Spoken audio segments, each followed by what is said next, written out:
ప్రజాసేవా భవన్ ఆవరణలో ప్రజాపాలన దినోత్సవ సంబరాలు.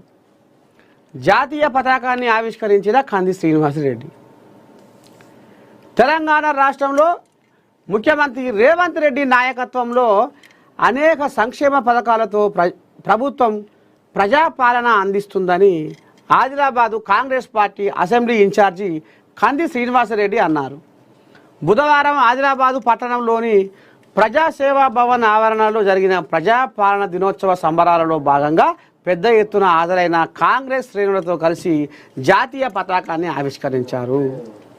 ఒకరికొకరు మిఠాయిలు తినిపించుకున్నారు. ప్రభుత్వం అమలు చేస్తున్న మంచి సంక్షేమ పథకాలు ప్రజలందరికీ చేరుతున్నాయని, ప్రజలందరూ ప్రజాపాలనను ఆశీర్వదిస్తున్నారని ఆయన అన్నారు.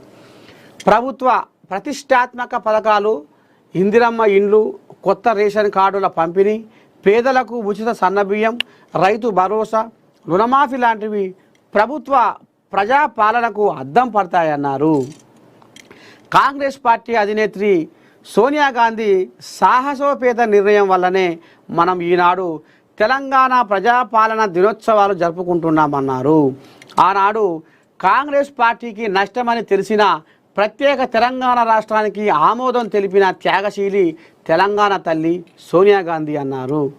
కాంగ్రెస్ పార్టీ ఆకాంక్షలు, ఆశయాలకు అనుగుణంగా కలిసి ముందుకు సాగుదామని ఆయన పిలుపునిచ్చారు. ఈ కార్యక్రమంలో మరి అక్కడ ఉన్నటువంటి స్థానిక కాంగ్రెస్ లీడర్లు కూడా పాల్గొన్నారు. మొత్తానికి